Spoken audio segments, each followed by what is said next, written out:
flip you guys over.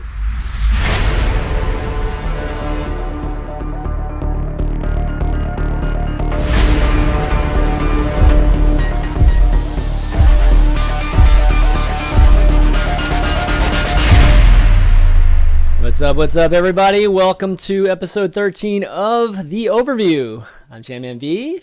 FishStix Shayed here, of course. FishStix back from PAX. How you doing, man? You tired? I'm doing all right. Yeah, I'm a little tired. I think I slept for like 14 hours yesterday. Oh my I just God. passed out as soon as I got home and Yeah. then woke up at like 10:30 and then just went back to sleep 2 hours later. So I'm recovering, but as you can maybe hear a little bit, my voice is not fully recovered yet. Well, at least you don't sound like Tay Zonde, right, Shay? So sometimes FishStix's mic makes him sound unbelievably cool, but that's definitely good. Shade, how about you? How you doing? Doing okay without Overwatch for 2 days so far. Yeah, it's definitely rough, man. Hopefully it gets better when the Diablo season starts, so I can just like drown myself in rifts for a few days. But until then, I'm going a little bit nuts. Yeah. Yesterday was really rough because there was like no Overwatch, and then like Hearthstone expansion was like coming out today, and there was just literally like really tough for me to do anything yesterday. So at least a little bit is good. Overwatch definitely another week before we get to play it again. Definitely tough. But want to welcome our guest on today. He's a guy that you might have seen some of his pieces. He definitely writes some articles, some really good articles that we've seen in the community, and you might have seen on Reddit. He's also a player, currently playing for Maidong. I want to welcome Reinforce to the show. Welcome, buddy. Thank you. Happy to be on the show. Awesome, man. So this weekend, how has it been actually for you, Reinforce, with no Overwatch? Like, what are you guys doing right now? Just kind of talking strategy or what? You know, I don't know what teams do right now. We recorded a bunch of odds, and we're gonna go through them pretty much every day until the open beta goes up. Mm-hmm. Wow. So yeah, we have like 2-3 hours scheduled each night until open beta starts. Nice. Looking over film, that's always great. Okay, well, today, guys, we have, even though Overwatch is, currently on break, we actually have a lot of things to talk about because a lot's happened this week. So I figured we'd do a summary of closed beta, just our thoughts, just generally. With closed beta ending, just what our thoughts are, what we thought was the good things, maybe some things to improve on for, I guess their next beta for whatever product that they do. And then there was a cool documentary that was released, a 3-parter. That was the Overwatch story that had a lot of really interesting factoids in it, and I figured it might be cool to talk about. A comic came out. Our first Overwatch comic was released, and then FishStix here, he was at PAX. There was a lot of Overwatch at PAX, so definitely get the lowdown from him and the event that was going on there and everything. And then some esports news, definitely a few team changes, a few pickups that are going to be worth talking about, and then even just some meta talk that that happened kind of later last week that seemed to be pretty cool. Q&A at the end, guys, so send your questions to at ChanManV, and I'll try to read them out. If not, maybe we'll just look in the Twitch chat and find something. Okay, so let's talk about closed beta. Ended, just a few days ago, and kind of want to get your thoughts on it. So why don't we start with our guest? Reinforce, overall, I guess, opinion on how the closed beta went. Really well, in my opinion. I didn't really have any trouble at all with the beta. Everything ran smooth, and then I guess there were some... I didn't necessarily agree with how quick they were to balance stuff, those kind of stuff. But overall, it was really smooth. Every night, everything worked. There were a few live maintenance, but overall, it was really good for closed beta.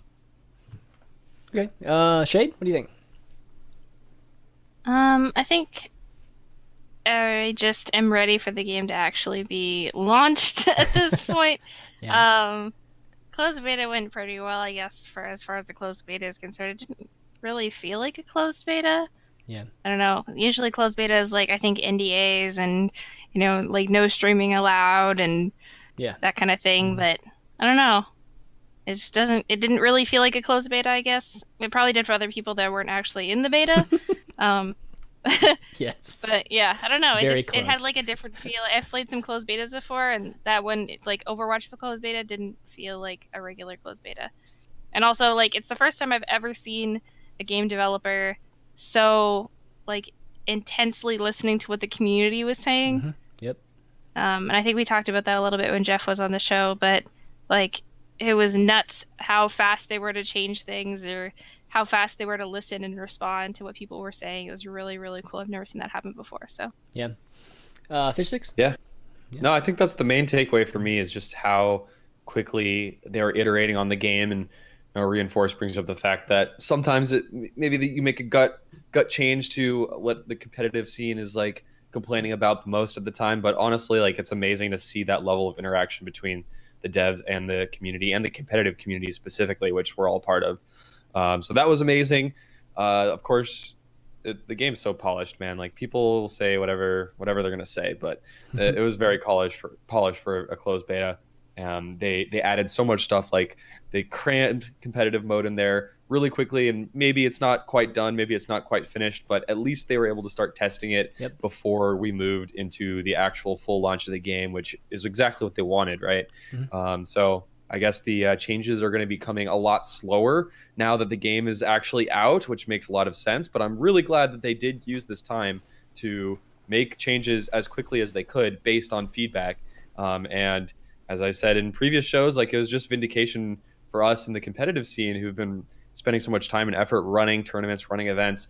It was vindication to see that they made a lot of these changes based on what us in the competitive scene were saying and doing, and the metas that were evolving based on like these tournaments. So no, it was awesome. Of course, I put probably like 300-400 hours into it in just a couple of months. So that's not going to change moving forward. It's only going to go like infinitely probably moving forward for you. Yeah, for me, I think the whole closed beta thing was a huge success. And I actually think of this closed beta period as a very true representation of what beta should be.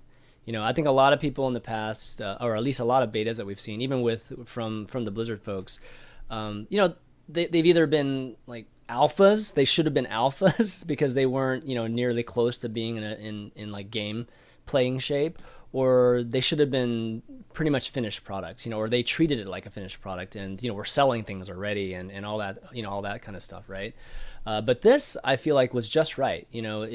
There was some miscommunication, I think, or people, misinterpreting what the definition of beta was. But I think that kind of got cleared up. I think they did a good job clearing that up. That hey, we're still working on stuff. The gameplay is there, but everything around it is still being worked out. And seeing it be worked out, over time, over these months that we've seen, them taking the necessary time that's needed and not really being pressured by the public, taking these breaks when they needed, as well as like allowing the esport side of things to be like in beta too, right? Like I feel like this period is kind of like, even though we are getting teams picked up and we are seeing some money moving around in the esports, it's kind of like a beta period. Like we're trying to figure all these things out, and it's great. It's definitely cool that we're trying, like when the game launches and the finished products are going to be out there, we're going to start off on the right foot, I believe. So yeah, overall I think it was a great thing. You brought up a good point. I'm actually drinking out of my Splash Damage mug right now, and the game I was playing prior to this was Dirty Bomb, developed by Splash Damage, which is still in beta. Well over a year now after it came out, and it's still not. Dirty Bomb is still in beta? Yes, technically.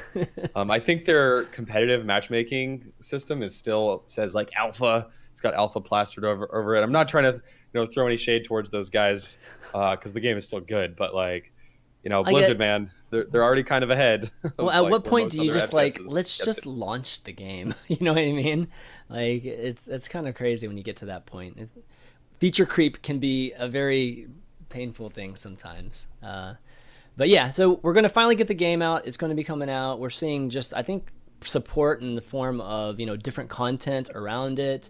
Whether it's like this show, or we're seeing articles, we're seeing comics, we're seeing like short films, like short animations, and we're seeing all kinds of things around it. So when it comes out, it's going to be just a full force. Starting to see commercials for it now, like all over NBA. Like when I was watching basketball on TNT or ESPN, it's like Overwatch commercials like nonstop, which is pretty awesome. Actually, it's kind of funny. So, anyways, really excited about obviously open beta that's coming up in what 5 days now. Yeah, not too long. Something like 5 or 6 days now. So all of you folks that have been waiting to play it, definitely get ready for that. May 3rd, pre-order it. You can get in a couple days earlier and get as much time as you can in. But definitely a lot of fun. Okay. Oh, yeah, someone came into my stream this morning and there was like an Overwatch ad right before, you have like Twitch ads and stuff sometimes. Yeah. There's an Overwatch ad and then it just exactly. started showing me playing South Park and it's like, oh, Salt in the Wound. Oh, that's funny. It's pretty crazy.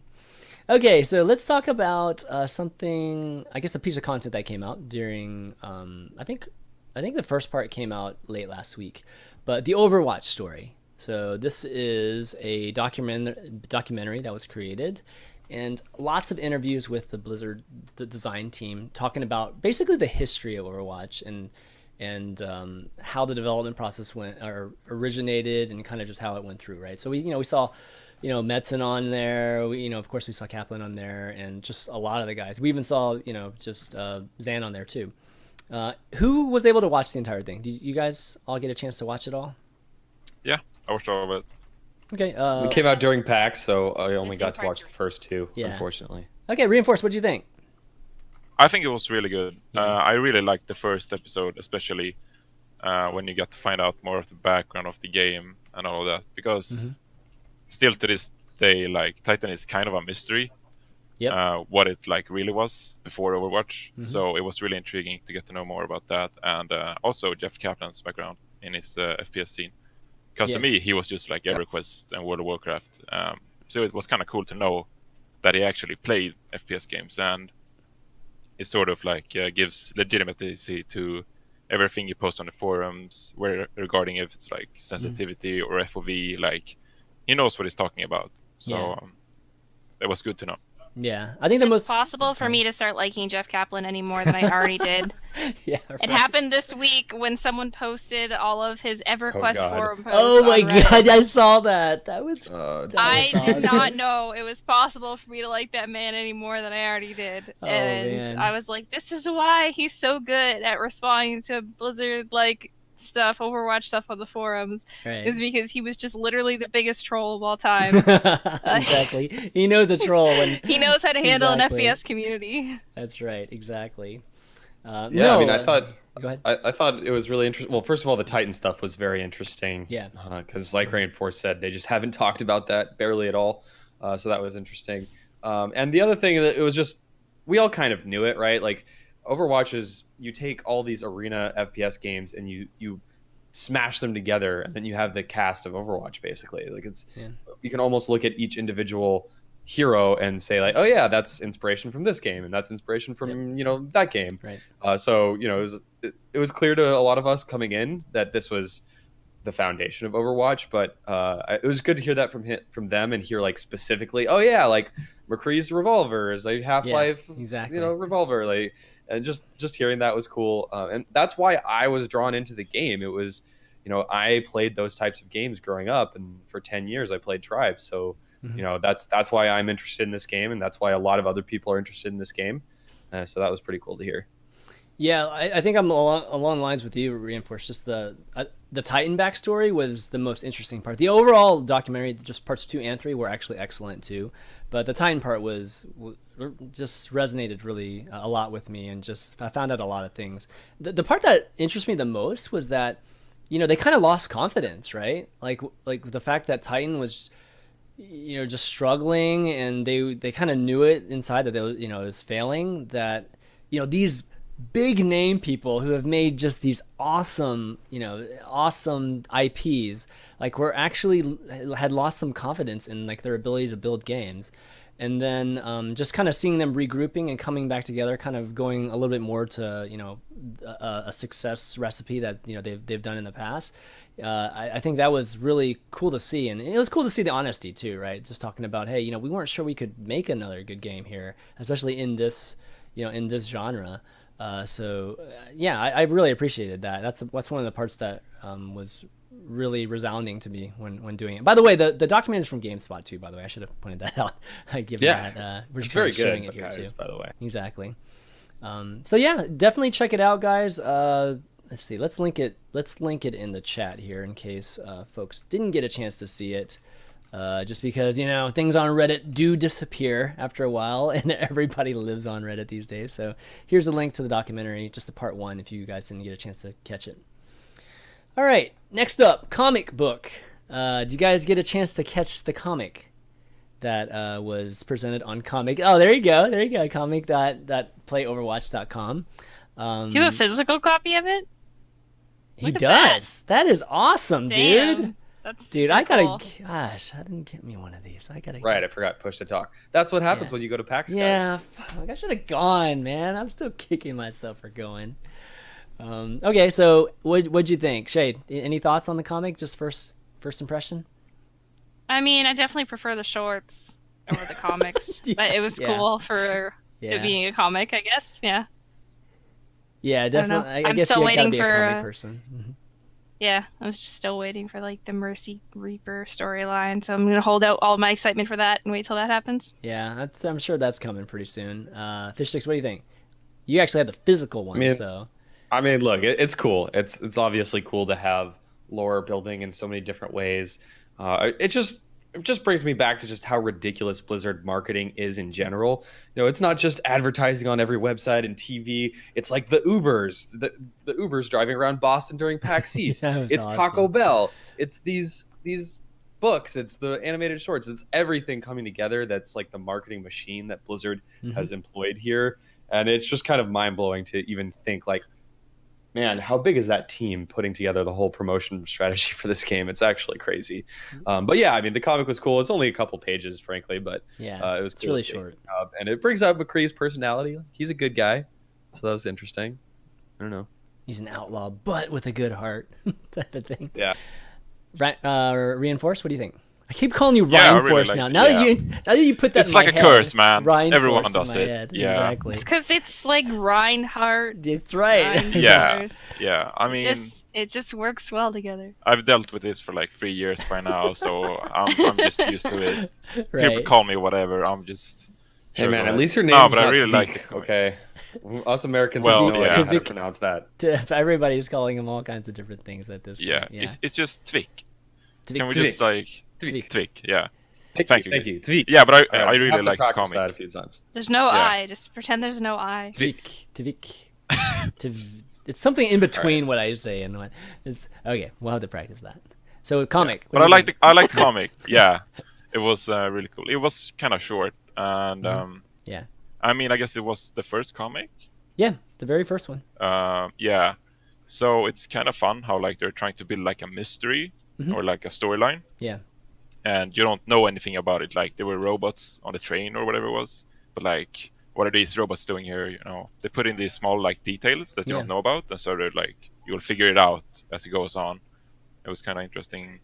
Yeah. How to just put small pieces and then let the community speculate about what's going I on. just assume all robots are Omnics, and I just leave it at that.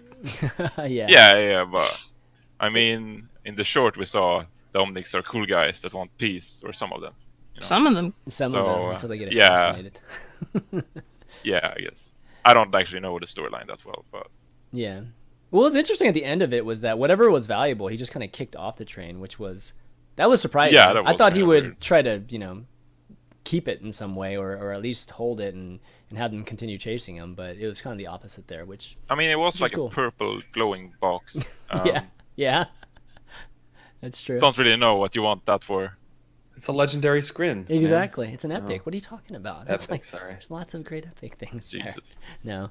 But overall, I think the artwork was great. It's done by Bengal, and from some of my friends who are, just big in the comics, Bengal's apparently an artist that's a huge up-and-coming artist. So they hired somebody definitely great to do the artwork here.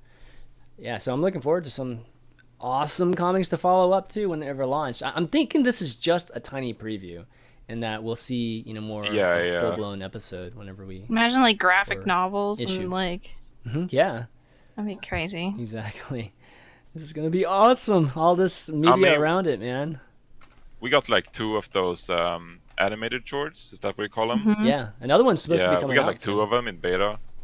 Yeah, so Yeah. like they're doing it in a good tempo, but if they want to build a world as like World of Warcraft or something similar, Yeah. I think it's gonna be hard to keep this tempo up. I Just mean, giving eventually comics all they the ended time. up doing a movie for World of Warcraft, so Yeah, it'd be really exactly. cool if we got But- to see that like 10 years down the road. There's just like an Overwatch movie in the works. So.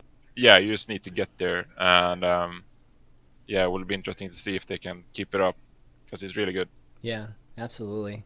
We'll see. I think when launch happens, we might be like, again, these might all just be tidbits. Who knows what happens after launch? Maybe they'll have like longer shorts and obviously longer comic books, and I don't know, maybe little toys right off the bat too on like shelves at Target and stuff like that. We'll have to see, man. I wouldn't be surprised. Yeah, I think this thing is I'm going sure. to be. I'm sure we'll see that. I'm sure.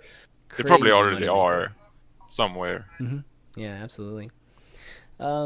Okay, let's transition over to PAX. So PAX East just happened this weekend. FishStix was there, and lots of coverage from Twitch with the tournament that was happening in the arena, as well as all these Uber cars that were badass just going around. So sick. Some of them driving a little crazy, but generally they're pretty awesome looking, and you can actually get. We saw all kinds of pictures with Tracer, with Lamborghinis and stuff too.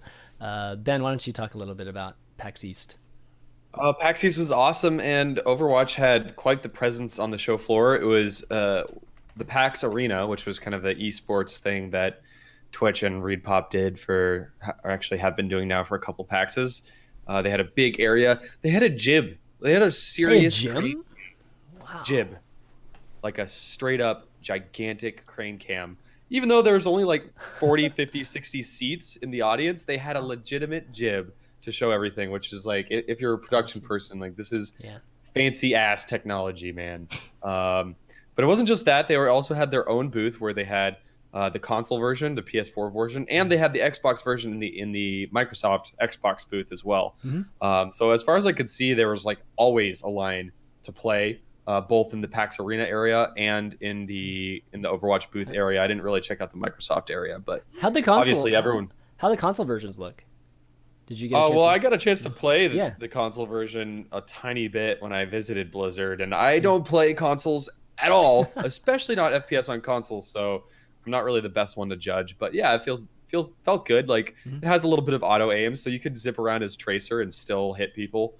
Really? Which is needed That's for gonna be console. great. Wow. Yeah. Okay. I still remember how they had that like the first few days of closed beta. Like it was in the game. Oh really? Even on PC. Yeah, if you play with a Really? controller. If you play If you with played your any controller, Battleborn during the Really? open beta of Battleborn, there was actually auto aim in that game, and it was PC.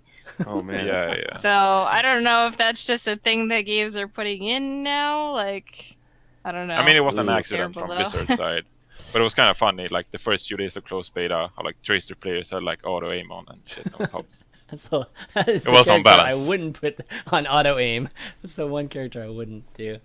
Okay, cool. And then, and going back to just how amazing Blizzard's marketing is, the Uber cars were ridiculous. They all crazy. looked so sick in person.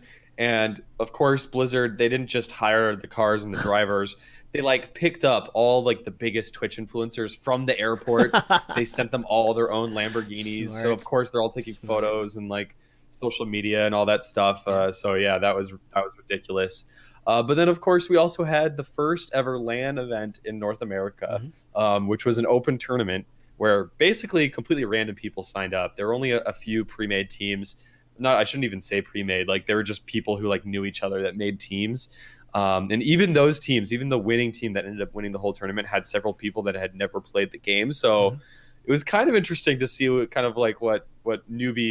the newbies approach to Overwatch. But I will say, one of the Such a guys on snob, Team dude. Dynamic, Boozer, Buswr, his Widowmaker was super sick. Like, he had a really sick Widowmaker.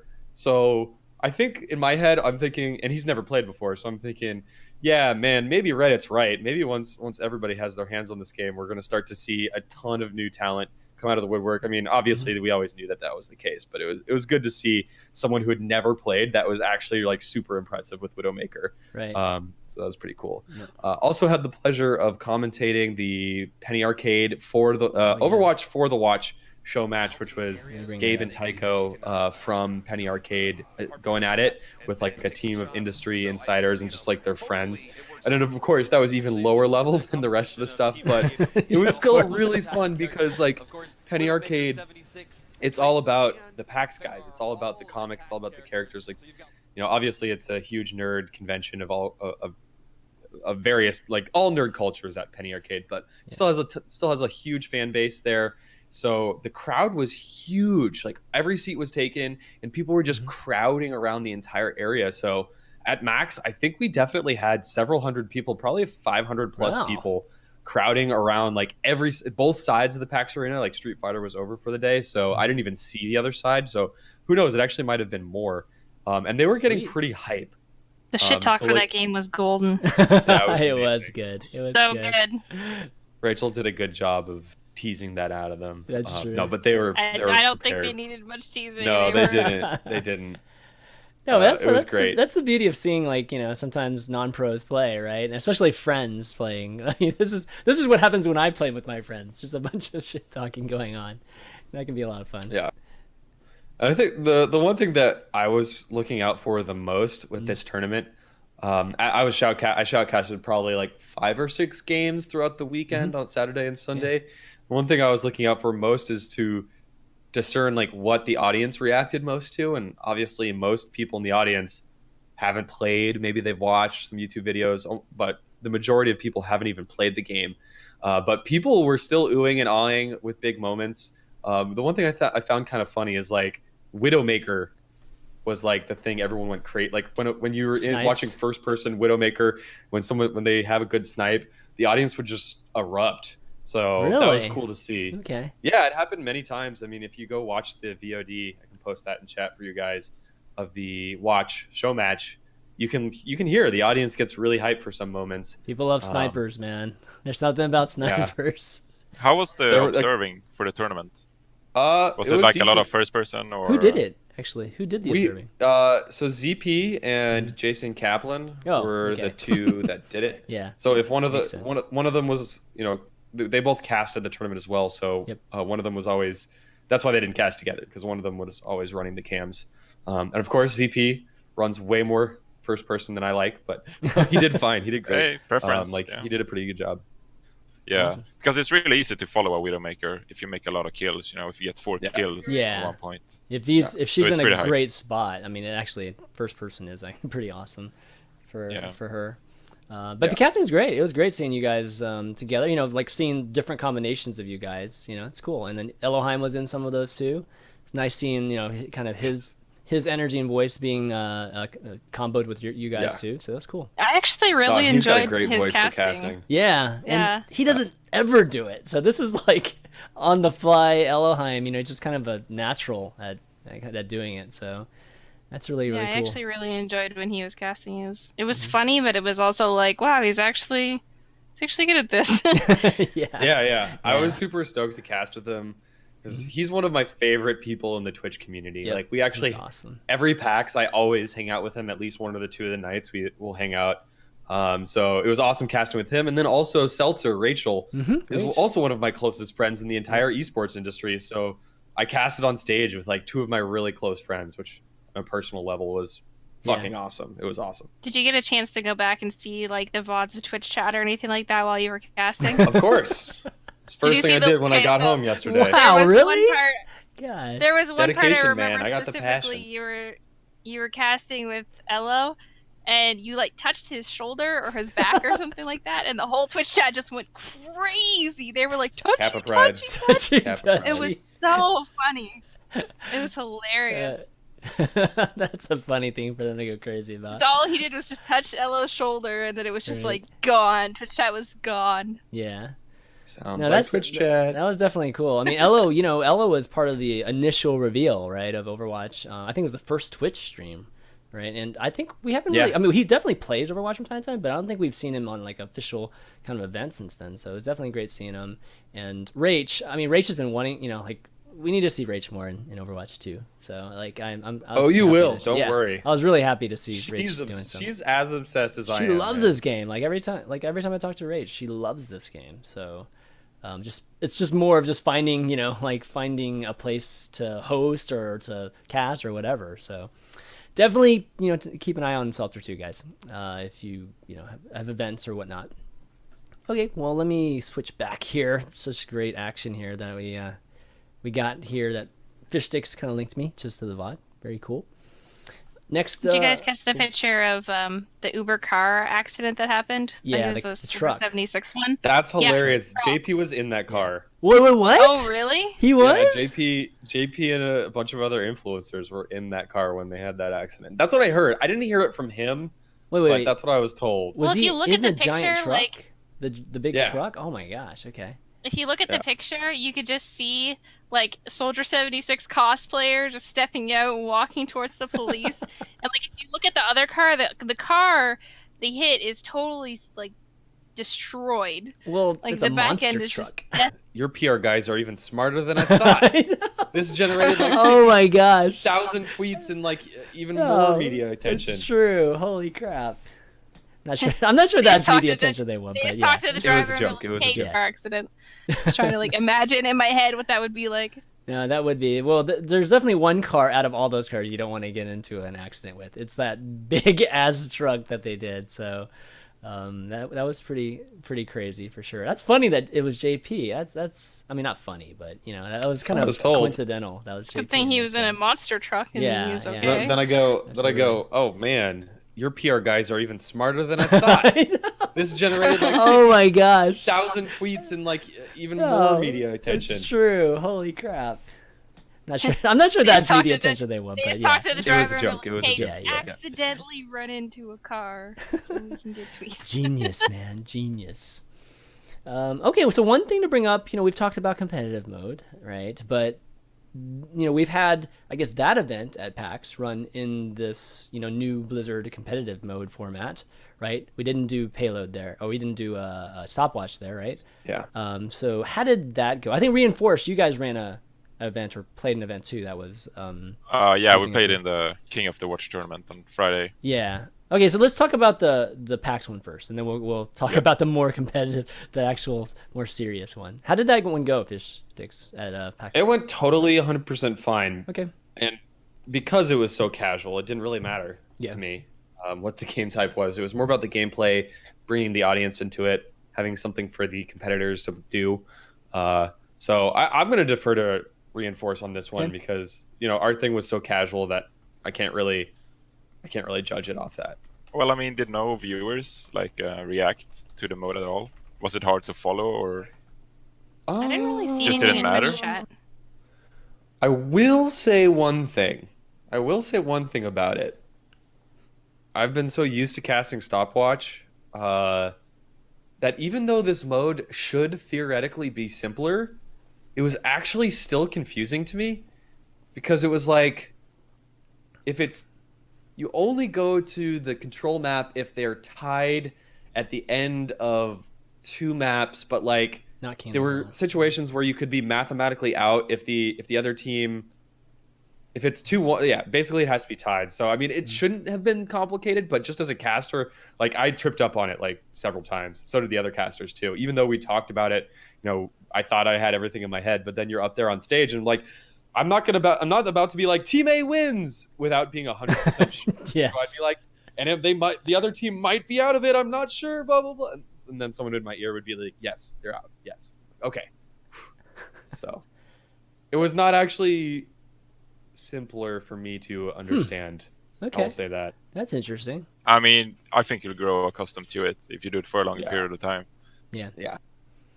Reinforce, how about you? But yeah. What were your thoughts on actually playing it and just overall? It impression? was messy. It really was messy. Okay. We played a best of 3 versus 3 versus Sooner or Later, which is a new German lineup, Mhm.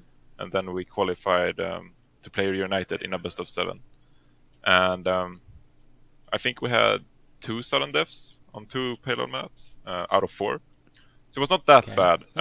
Okay. But it got kind of messy because we like played payload and both teams won. Then we played sudden death, and then we played 2 best of 5 King of the Hill. And then we played another payload, and it was then again sudden death. So I think it was kind of hard to follow for the casual viewer, and it was also really frustrating to play because it was so draining. Just go back and forth in so many games. So both of the payload maps you played. No, we played went- 2 payload. We played 4 payload maps in total. 2 went okay. to sudden death. Okay. Yeah. Yeah, I know what you mean though. Like, when you have one format that's literally offensive defense and, just sudden death thing, and then you have the King of the Hill maps, it does get confusing for the viewers. And I think what they'll need to do, or at least what a lot of the production companies will need to do, or whoever's running events, you're going to need some good infographics, I think, just explaining these things. And it's up to us too, right? Like, to educate the viewers, or at least try our best to educate the viewers as people that organize events and things like that too. Blizzard, we've always put the onus on Blizzard to just come up with some kind of unified, competitive mode that's going to work in game and, at these type of events. But, I feel like we can do something to help out with that. And infographics seem to work really, really well. I mean, one thing when I was watching the whole Heroes of the Dorm thing, just a kind of a different Blizzard product, Heroes, is that on ESPN, when it was on ESPN, the infographics were amazing. Like, my wife was sitting there watching with me, who knows nothing about Heroes, who literally doesn't have much interest in video games at all. And she was mainly watching and staying interested because of the whole college aspect of it. She was understanding like all these things because of, just these nice, video ones, like profiling of all the characters, what they do, and, just like even some of them in action. Those help a lot, and I think we're going to need some things like that for Overwatch, explaining possibly just the format too. That could help quite a bit. Yeah. Mm-hmm. Yeah, I get where Blizzard is coming from Yeah. by doing this mode, because they obviously don't like that stopwatch is so complex to follow. Yeah. With all the times, is this a good time, is this a bad time? You either just want to win or you want to lose the map and then go to sudden death. But it's from a standpoint of someone who competes, you get kind of salty if you lose or like have a better time and have to go on sudden death, and then you have to play another mode to determine who was the better payload team. So yeah, I mean, I guess people can follow it, but I don't know. Okay. I mean, any of your feelings changed about it, like after getting a chance to see it and do it some? Because we left last show, FishStix, with let's just do it at an event and see how it goes, right? Before we continue going just crazy over it. So any of your feelings change at all? Oh, me? I mean, anybody, yeah. Oh, okay. I thought you were talking to Reinforce, but yeah, I mean, I'd like to see those games. I haven't had a chance to watch them yet. I think the one thing that's kind of been bobbling around in my head is that a lot of people say like, oh, stopwatch changes the game because you play strategies that just get you through the map fast, and on defense you just try to delay them, and it changes how you play the game. And I don't really buy that. Like, isn't a fast strategy the best strategy to get through the map? Like, it just seems weird. Right. The only case where I think that comes into play is like when the other team attacks first, and then you know what time you have to beat. Yeah, but exactly. I don't know. I just don't buy that one. I mean, argument. Some teams are very confident in their attacking sides, because some teams just getting like a 4-minute time on King's Row is very simple for some, because they're so good at like Reunited. They're like so good at like second point King's Row attacking. So I think they can play around more on defensive just to like delay the other team just a tiny bit. Okay. All right. Interesting. But safe to say, Reinforce, you're not super happy with how. No. You can't tell I by wasn't just the happy, enthusiasm. No. Yeah. Yeah. Okay. No, I wasn't happy before, and I'm not happy after the tournament. But I must say, like, I agree, or I see where Blizzard is coming from, and why they wanted to try it. But no, it's not the right approach. Okay. Okay. Well, why don't we transition into just esports news, just in a little bit of meta too. One of the big things that happened this past week was Team Envious. So They just disbanded, and now they announced. I think the first like mini announcement was Tailspin was kind of joining IDDQ, and then basically IDDQ joining IDDQD joining Team Envious, or Envious picking them up, and now they have a team again. So this is pretty big news. Obviously, IDDQD was looking for just somebody to pick them up for a while now, like trying all kinds of different organizations. And the timing of this is after obviously Mendo and Tavik, leaving the team, and there's being some disarray there. So the timing of all this is kind of surprising to me, because I felt like they were still trying to solidify the team, and now that Team Envious is picking them up, I guess they're pretty good with their team. Any thoughts on the news, FishStix? Oh man, I have so many thoughts. I mean. Yeah. I am a Envious fan. I'm a fan of Hastro, Mike. He's a really great guy. Yeah. I still feel like this is a weird snap pickup, because this team hasn't played together. I mean, IDDQD, since they lost Mendo and Tavik, they just haven't played as, like, they're still a great team, obviously, but they haven't played at a super high level. Now they're playing with Tailspin, who's a great player. I think he's one of the best DPS players in North America, if not the world. But this is a very unproven team now. And it's also weird to me because it's 5 Europeans and 1 American, which just seems slightly awkward. And like, even going further back, like Taimu even playing for IDDQD now in the first place was like a snap, decision 2 days before my tournament. He left Envious to play with them. So this roster in its current form hasn't been proven at all. So I was surprised to hear that this happened. I knew that, Mike Hastro wanted to stay in the space and pick up another team. I'm just surprised they didn't wait a little bit longer or approach other teams. I mean, I don't know what happened on the back end, but that's my opinion on the matter, I guess. Yeah, Shayed, you were the first, I think, amongst us to call the whole Tailspin thing too. So, what are your thoughts on the pickup? I mean, I don't know. Just everything that's gone on with teams in the last 2 weeks is just kind of strange to me, because we're so close to game launch, and to make all of these huge changes now doesn't really make sense to me. There's no more tournaments until I guess the 7th or the 8th, when we finish out Overkill. But then after that, the game's going to be down again for 2 weeks. And then there's going to be literally a shit ton of new players in the game. So why not just stick it out until then? Just play together until you don't have to anymore, until the end of Overkill. Because now with the new IDDQD changes, they still have to play with some of their old roster anyways. Tailspin can't play in Overkill. He's not allowed to play in it. So he's sitting on the bench, basically. So they're going to still play with their old roster anyways. So I don't really understand why people aren't just just stick it out and then make whatever changes afterwards, but at least you'll have more options for people to play with at that point. So I see. So you're talking more from the standpoint of players sticking it out on the teams that they were currently on. Mm-hmm. Okay.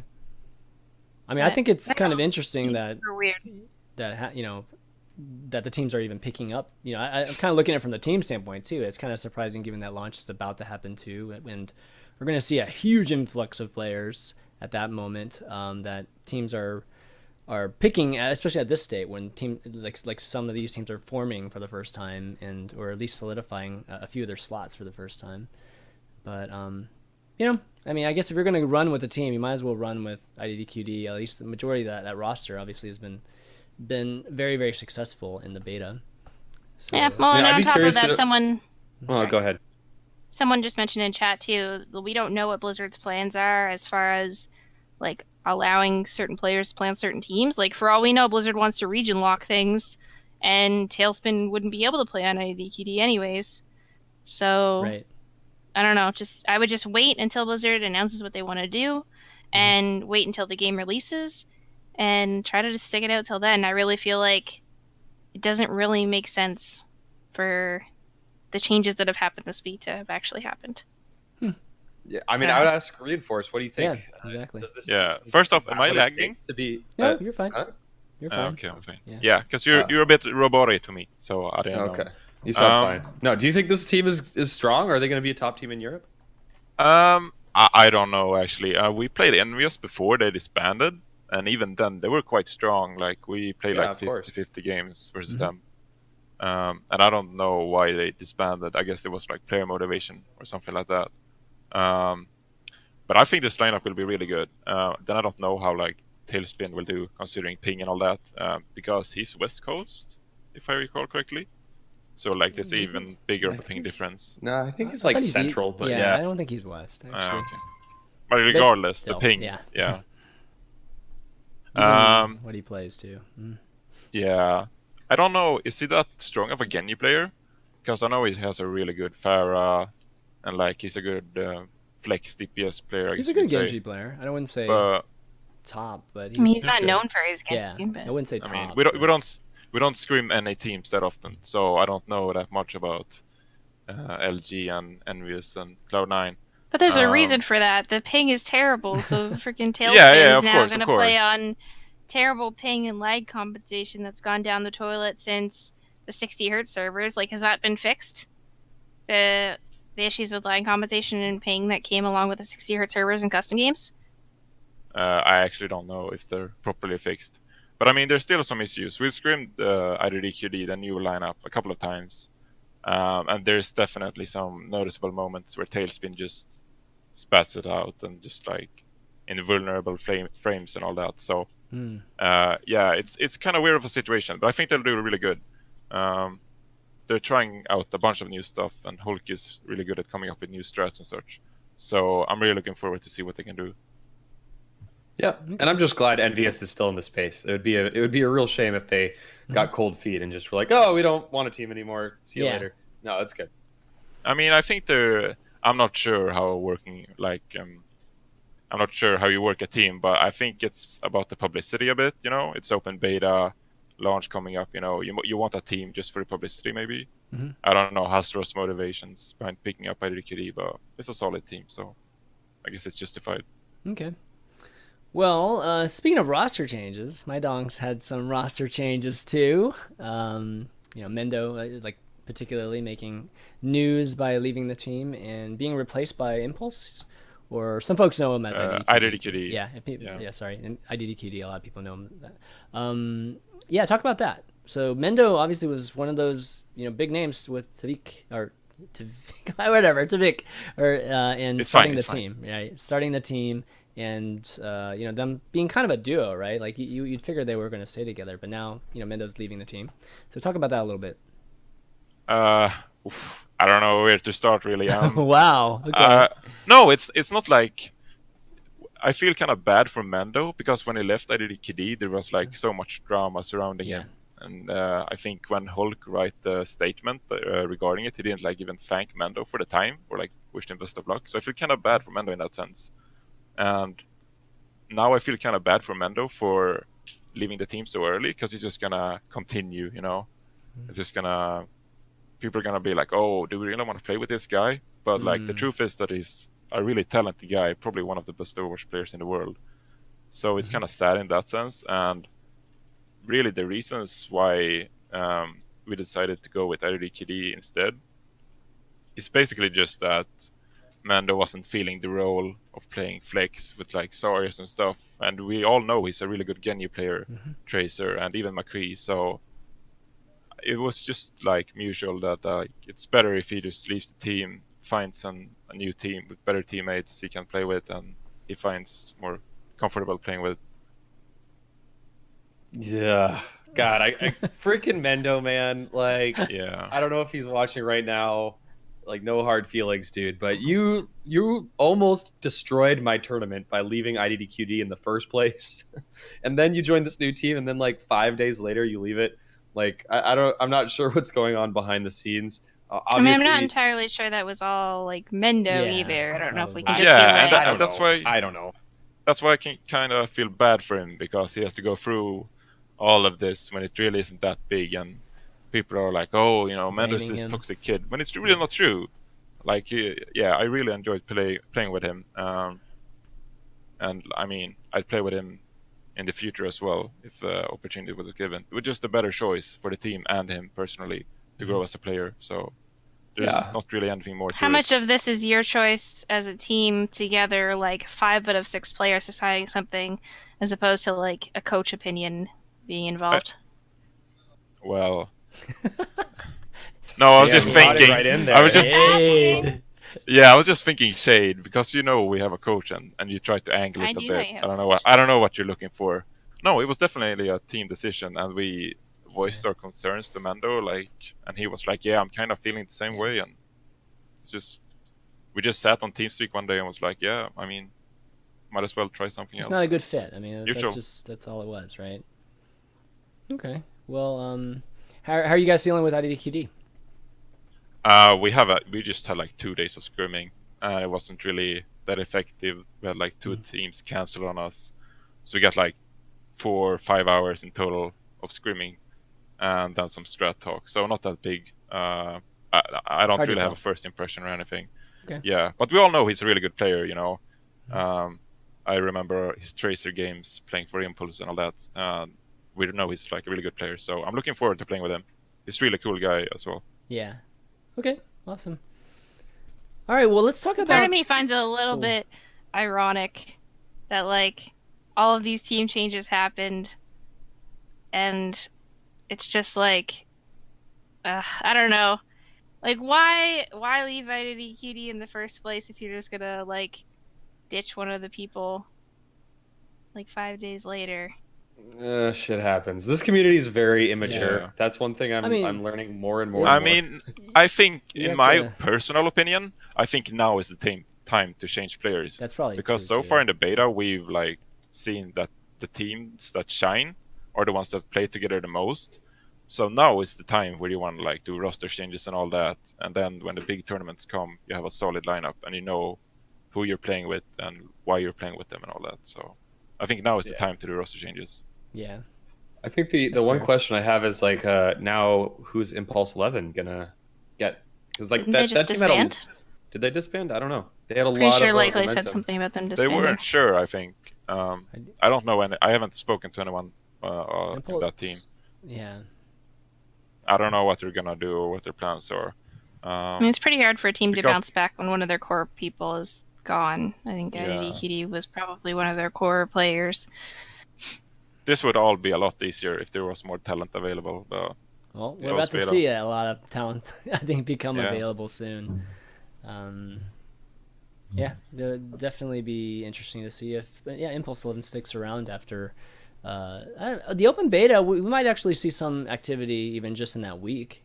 I think people will be playing some people will be playing 18, 20 hours a day, I think, during that week, just to try to get as much in as possible because of the 2-week break coming up after that. So maybe we'll see some news there too, because the only event is the finish of the Overkill event, right? Is there anything else going on for Open?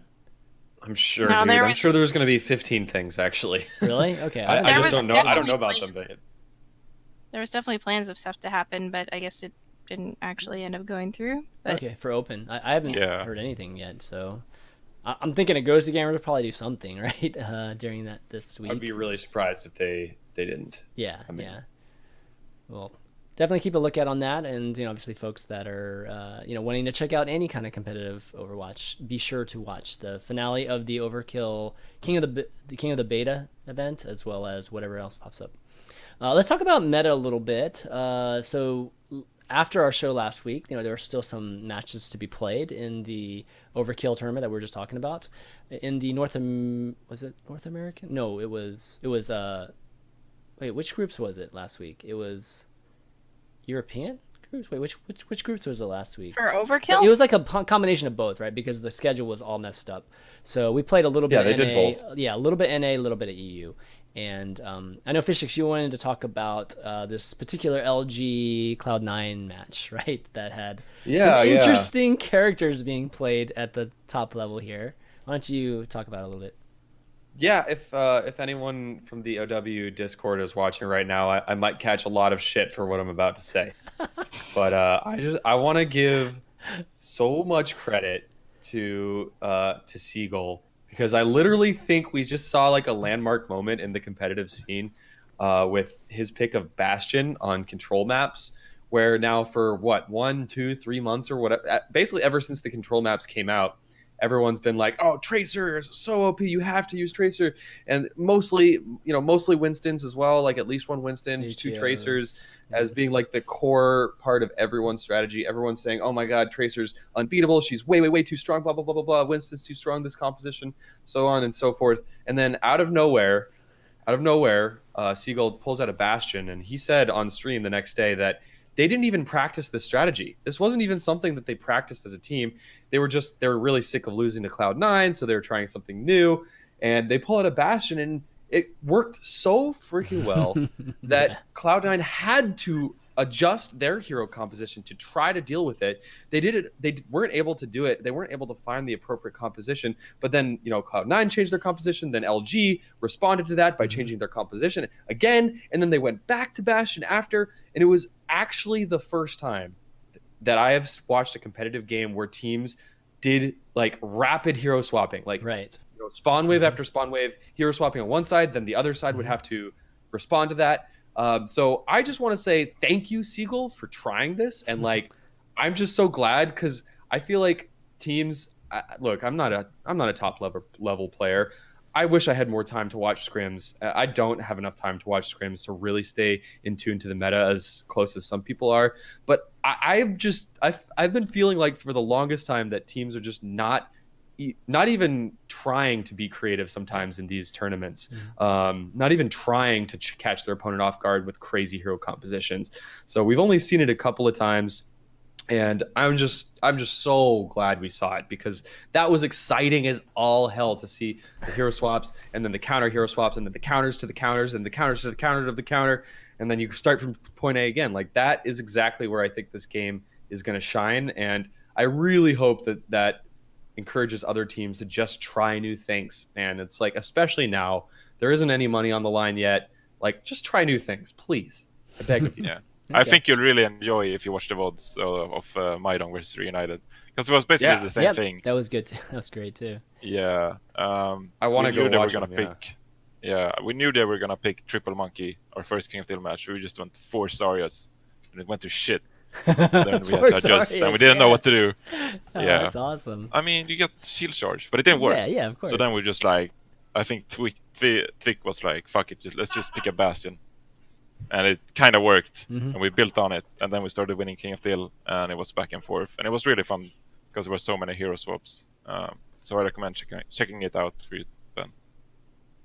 Yeah, I'd like to. And guys, I'm not trying to say like everything that people know about the meta is wrong. I'm not trying to say that like Tracer's not maybe a little bit stronger than she needs to be, and Winston, like double Winston, isn't maybe a little bit stronger than it needs to be, but Bastion was a counter to the double Winston play. Like, people, I just feel like we haven't seen people get creative enough with counters, like, because there are some more obvious counters in this game people just don't go to very quickly. Okay, yeah. Shayed, what do you think? I mean, it was super fun to watch for me, because yeah, well, I always like seeing my team do well. Right.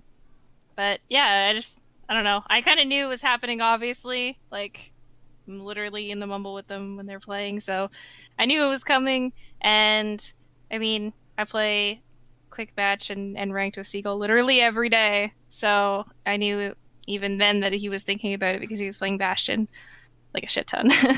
So yeah, I think it was really fun to watch, and it's stuff like that where it's like, even thinking about back to what Blizzard says about, oh, stopwatch isn't fun to watch, but like, even situations like that don't even have to do with stopwatch, that make the game fun. You know what I mean? Like, it's stuff like that where it's just someone randomly pulls out something that you're not expecting them to pull out, and it's like, oh my gosh, that was so hype. And it happened in a stopwatch game, so it doesn't matter whether it's stopwatch or like Blizzard's format or whatever. There's still going to be things that are going to make the game hype no matter what. Yeah. So I think that was something that I kind of pulled away from it specifically, was that. So I mean, I want to call out, we have Surefour in the chat right now, and he's saying it wasn't Bastion alone, it was because of Mercy. And yeah, I mean, that's fine, that's great. Right. They still made the switch, right? They switched to Bastion, they had a Zarya, so they were putting Zarya that's just not true, though. Right on Bastion at the perfect timing. No, I mean, I see where he's coming from. Mercy was the reason that Bastion survived half of those engagements. He was like constant healing. So I don't know. It was just Yeah, Yep, yeah. that's true, but it wasn't just all Mercy either. Like, Bastion being able Oh, to do Zarya as too. much damage as he does while damage boosted and having a shield on him, like, damage boosted, I think it was 4 seconds. I think it was Zan that said that. Damage boosted Bastion can shred a Reinhardt shield in 4 seconds or less. Jeez. It's like, that's insane. That's insane damage. So to say, oh, it's not Bastion, he was definitely doing work. Like, yeah, the Mercy's a big deal, but I mean, it kind of shines because it's so rare and his kit is so limited. Yeah. So Yeah. I get where the hype is coming from. I'm happy to see it. But to I guess to FishStix point, from an abstract level, the complexity of Overwatch is very, very deep when you add the hero swapping. And I think right now it has been, for a long time, it has been very static lineups. And just, I don't want to say lazy, but just being in that framework, if just frame of thinking, only thinking about that and like not, pushing yourself, even mentally, like to a different level as a team too, to like try to come up with all kinds of different, possibilities and counters and, initiating type of, lineups too. So, we are going to get there. It's going to take a little bit of time to, I think, get to that point and even just be successful doing those switches. I think that's the biggest thing, right? Like being able to adapt as a team on the fly like that takes a lot of being familiar with each other and communication. And that takes a lot of time, right? Chemistry and everything. So we're seeing such change, like we're shakeups with teams all the time. Like they don't even have time to really, I think, get that kind of comfort. Yeah. So anyways, yeah. And weep to the Zircon in chat just said, just imagine what happens when the hero pool increases. Yeah, exactly. I mean, that's exciting to think about. Like, what if we have 30? Hi, James. Like, how you doing, James? Too good sighting. Too good sighting. Andy got fired. Okay, see you later. He got fired. Just kidding. I love that guy, by the way.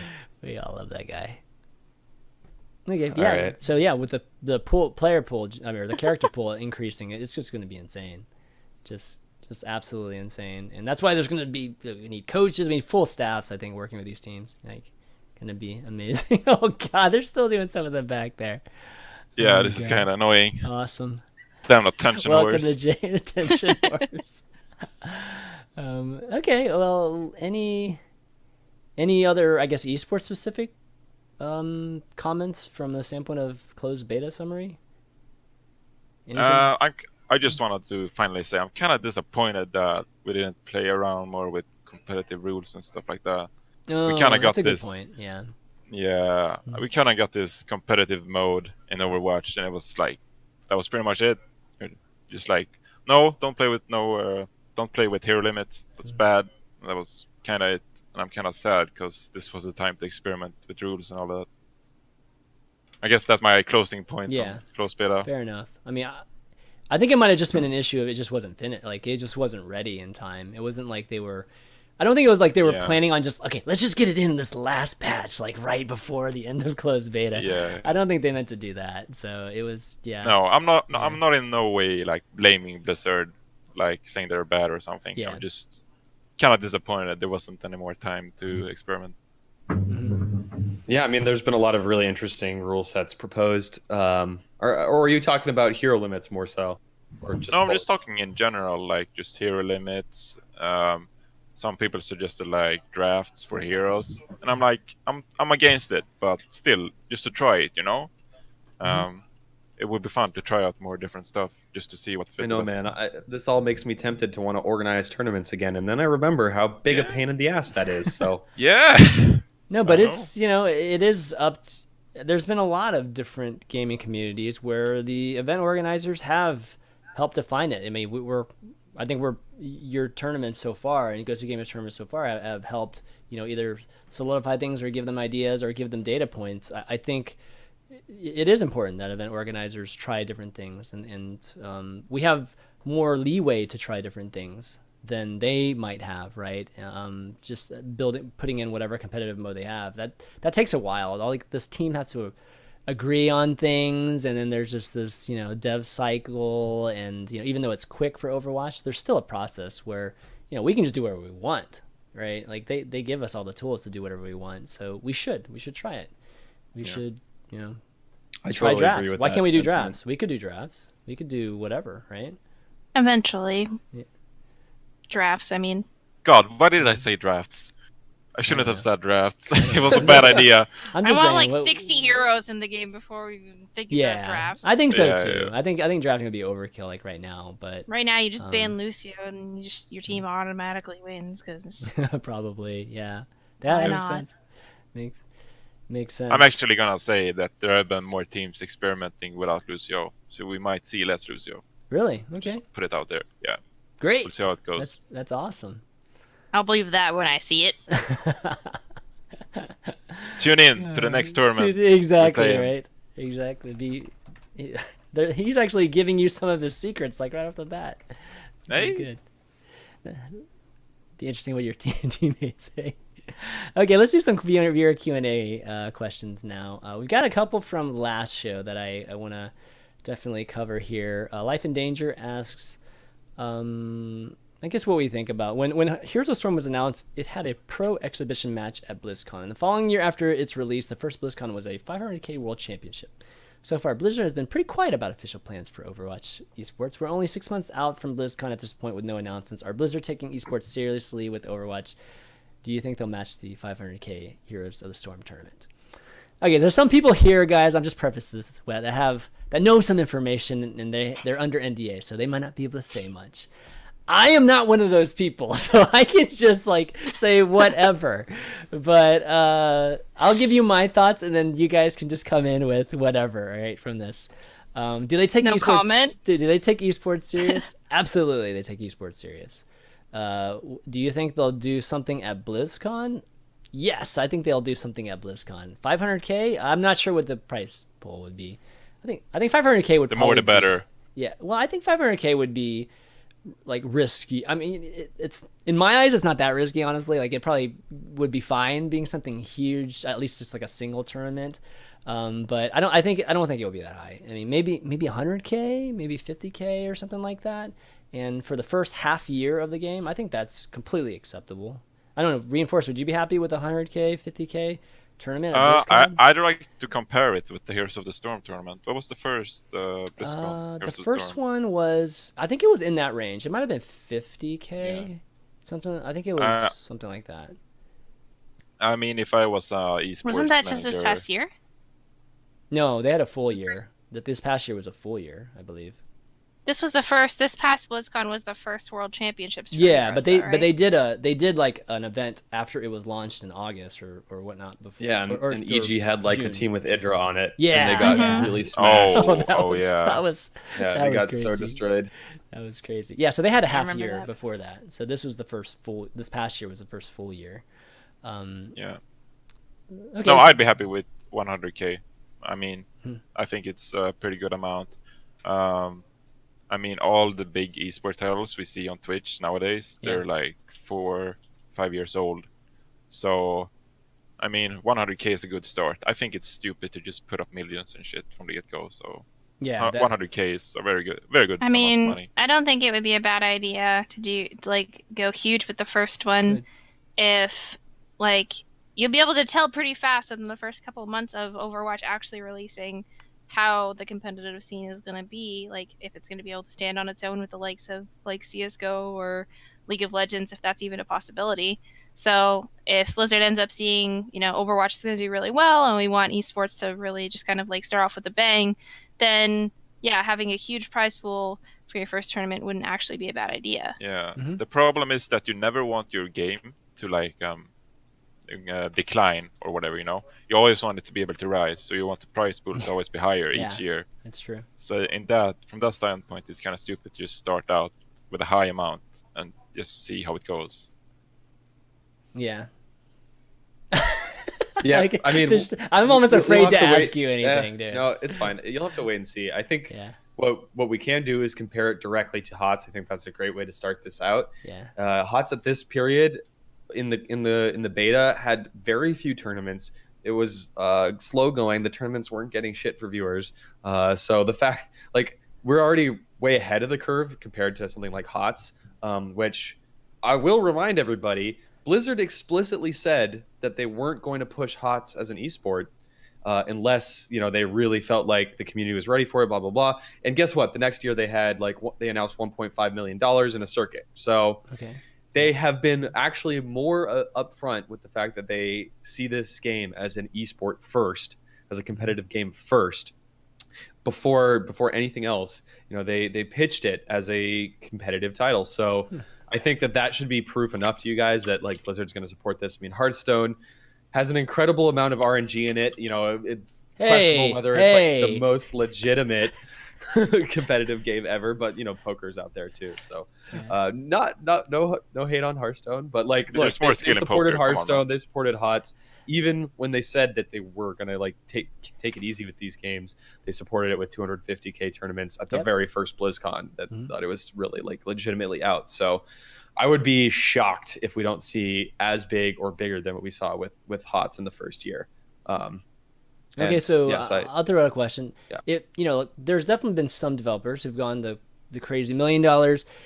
When you talk about prize pool, you can either look at it from the standpoint of, okay, does this event warrant that amount of money from the standpoint of just return, views and that sort of thing? Just from just eyes and impressions and things like that, and from sponsorships and does it warrant that? Or you could take the other standpoint where it's just pure marketing. It's just a way to just get instant, exposure, kind of like what Valve did initially with Dota, Dota 2, right? The very, very first one was just $1 million tournament that the game's barely even out, right? And they kind of got. That's actually true. Yeah, they had huge hype behind it. So I'll throw this question out. What if Blizzard did do $1 million for this first one? Just something crazy. Would that be a bad idea? Hard to say, man. Hard to say. Don't get me hard to say. What do you think? I actually think if they made a very big prize pool, a lot of people outside of esports would be really interested just for the sheer prize pool. So there have been talks about the E-League, just hinting on Twitter and shit. Yeah. So I mean, it'd be fun to see stuff on E-League for Overwatch, things like that. And I think it's more likely to happen if they put up $1 million prize pools or whatnot. I think that would definitely draw people into the game that might not otherwise come to the game, but Blizzard's never been one to jump in head first into something without doing a lot of research on their own and having a safety net, I guess. So I don't see them doing $1 million prize pool because that's kind of a huge commitment, but I mean, Blizzard, that's Activision Blizzard we're talking about here. They got deep pockets. So, hey, man, it's not going to be too much sweat off their back either way. $1 million here, $1 million there. Right. Yeah. It's more the failure or success of it, though. Like I said, Blizzard has not been the developer that's jumped into something just kind of recklessly before and thrown a bunch of money for no reason. It took them, a year and a half, 2 years to start throwing money at HOTS competitive, HOTS esports. So, I don't know. I don't see them doing something that big, I guess, as their first thing. It'd be a pretty bold move. They'd definitely change everybody's opinion of how bold they are if they did do it with Overwatch. Actually, that would be amazing. Gizmo PT in chat said they should give those Lambos out as a prize. That would be sick. That would be actually that would be the sick. History of esports. Yeah, guys, because the Thresh. first ever big esport tournament, Thresh won. Yeah, not a Lambo. It was a Ferrari. I forget. It was a Ferrari. Yeah, there you go. Mm-hmm. So I'd like to that would win be a a sick Lambo. throwback. Give me the keys. Give me the keys. Well, how are you going to do it? There's 5 of you guys. So each of you guys a Lambo? That would pretty much be $1 million. So. I mean, I don't even have a driving license, but if I got the car, maybe I'll reconsider. Okay. I like what James Too Good is saying in chat as well. Is the prize pool is important, but you also have to build all the storyline and the production value and all these other things. So you only want $1 million prize pool if they're also spending $1 million on pre-produced videos and of course hype leading up to the event and advertising and all that stuff. So I definitely agree with that. We'll have to have James on here one of these days. He could talk for days on how to try to make the production something that's worthy, I guess, of that kind of hype. Any other questions, guys? Just go ahead and type it in the Twitch chat. We'll take maybe 1 or 2 more, and then we'll call it a day. Hadn't been too many tweeted. You can tweet it at ChanManV too if you want me to see it immediately. Actually, Life has another one. He has 4 of them here, so I might as well read one of them. Let's see, this one's probably not. Let's see. I guess how could a franchised league even work with Overwatch? Would organizations bid for spots in the league? Would the franchises then draft whole entire teams like CS:GO or CGS Combine? How would a franchise league handle something like esports that has a different region? EU, NA, Korea, China. Ben, you want to Well, answer we're this seeing one? that I don't we're know. seeing that for the first time now, kind of with ECS, which is the Counter-Strike League that was just announced, what, 2-3 weeks ago? Yeah. That Twitch and Faceit kind of put together, where the teams actually buy into being part of the league and have like some percentage ownership. So we're seeing that happen now for the very first time in esports history, as far as I know, other than CGS, which like almost doesn't count. It's like Yeah. almost a beast of its own. So I don't know. Like I'd love to theory craft about it, but you'd probably be better off asking somebody who's within the sports, like mainstream sports industry, because that's how it works in a ton of the mainstream sports.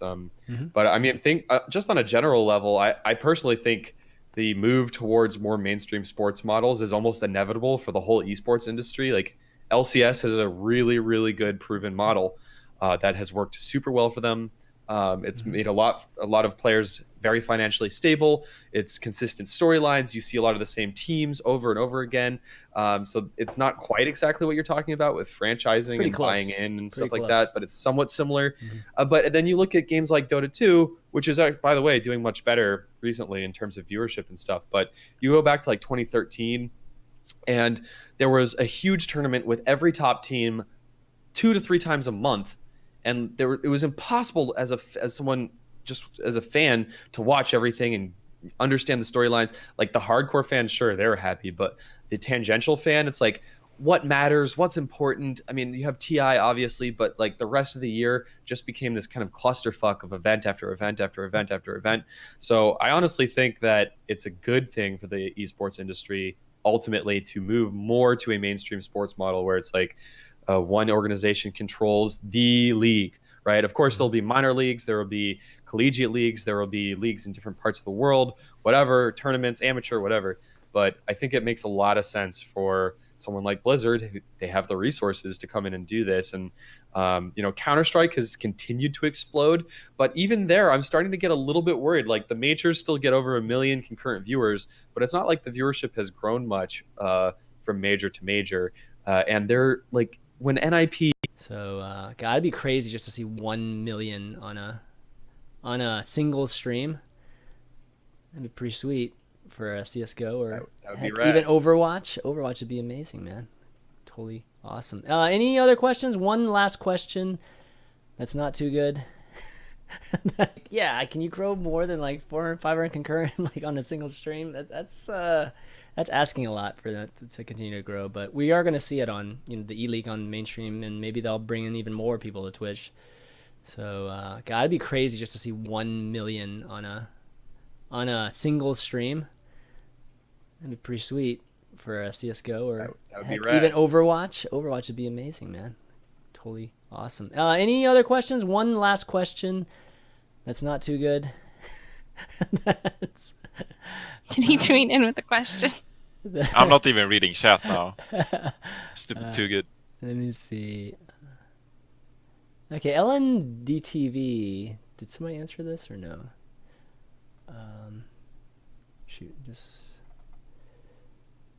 Okay, so are Ryu, the owner of Selfless Gaming and CS:GO, insinuated when AZK got picked up by Liquid that it didn't matter by saying, "Happy for my boy Kev. The bad news is the rumors have, Blizzard, in draft systems. Is Blizzard actually going to use some sort of draft system into some sort of franchise league?" Okay, that was kind of like, I guess. Well, Yeah, ask something Blizzard, like that. man. Yeah, ask Blizzard, exactly. Yeah, we're gonna have to wait and see what they announce. Hopefully, they announce something soon. Would be sick. Yeah, I think so too. I mean, now is the time, given that BlizzCon isn't too far away. Yeah, they'll probably do it right after launch. I would think.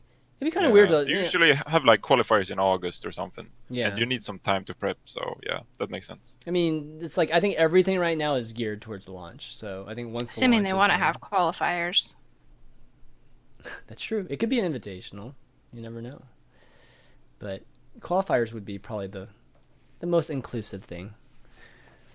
All right, well, I think that's going to be it for questions. If you guys got any more, be sure to save them for next week, because we'll probably be here again next week. Yeah, we'll be here next week, right? The open beta will be full scale, so whether during the break, I guess we'll have to decide. So save those questions for then. But wanted to thank Reinforce for dropping by, hanging out with us. Insight's always great. Again, I think in the player pool, you're one of the players that have a lot of very introspective opinions, on how everything is going, and you can tell just by some of the articles you've written and things like that. So, really cool. It can get pretty crazy in the community sometimes. You think? And I have some pretty strong opinions sometimes. So it's good to have strong opinions. Sometimes that's the thing that moves the needle. Yeah. It gets discussion talking. But thank you for bringing me on. Thank you. Yeah. Any shout outs you want to do? Shout out to Too Good for not being that annoying, just a bit annoying. Shout out to my team, especially Tvik, because he's a really cool guy. And shout out to Mando as well. Okay, awesome. Shayed? Your Swedish bros. Yeah, Swedish bros. Yeah, man. Yeah, my stream, as usual. Love you guys. I see you in chat. I think everyone's lurking. And you and FishStix, obviously. Super fun. I love doing this with you guys every week. And yeah, I think that's it. Oh, LG. Yay, LG. Yeah, LG. Aren't you supposed to have the sponsor lists and stuff? Like, what happened to that? I'm just a manager. That's a player thing. Okay, all right. FishStix? I was super excited to see an audience forming at PAX. It was very cool to have that audience to cast our interaction and feedback. Hearing them ooh and ah and clap and cheer was really, really cool. So that was awesome to be part of. Really glad that I was able to do that.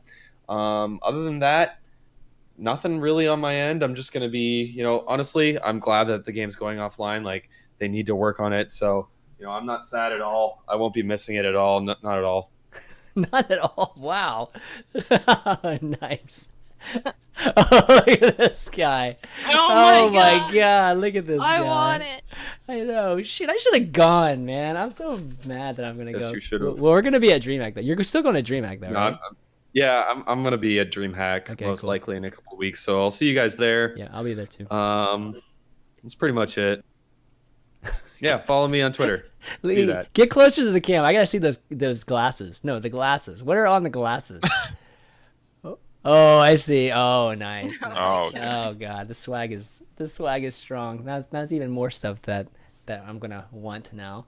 I actually just noticed that this is. He's just covered in Overwatch. You're literally a walking billboard. Jeez, the Blizzard marketing is so strong. And that too. Oh God. I just want to hold it all up at the same time. We got this. Yeah. I just want to thank all the viewers for coming in, tuning in. Especially, this is like an off week as Overwatch isn't even up. So really appreciate you guys coming in and watching the show and asking the questions that you guys have and all that good stuff. Big thanks to our guest, Reinforce. Again, talked to you maybe a couple times before, about coming on. We finally figured out a time. So amazing. Hopefully you can come on again sometime in the near future. Yeah, for sure. Yeah. Awesome. Yeah, good luck to the new team, by the way. Yeah, thank definitely. you, man. I wanted to say that. I'm looking forward to you guys we'll be busy screaming tons, so maybe in the future I'll come on when we have time. Yeah, you could sponsor my dong sometime, guys out there. You guys. I'm happy we didn't go into this. I'm gonna blame Too Good for that one. It is. It's his fault. This is his fault, isn't it? I'm happy we didn't have to discuss the name on the show. Jeez, I think it's self-explanatory. I just feel bad for whatever organization picks you guys up and has to write a press statement saying you just picked up my dong. Yeah, I saw the last episode, so I knew where people's opinions were. So right. I want to thank FishStix and Shayed for doing this with me every week. It is a lot of fun. One of the highlights of the week for me. And for those of you that missed the beginning of the show or missed any of it, you can check out the VODs at youtube.com/ChanManV. The show is actually available on iTunes now and on Google Music /podcast. Just look up Overwatch or look up the Overview, and then go ahead and download it, listen to it. If you like it, only if you like the show, leave a 5-star review, and that definitely helps out the show a lot. It just helps, just kind of SEO, get the show a little bit higher so that everybody can see it. But that's going to be it for the overview this week. So for Reinforced, Shayed, FishStix, and myself, ChanManV, we'll see you next week. Later. Peace.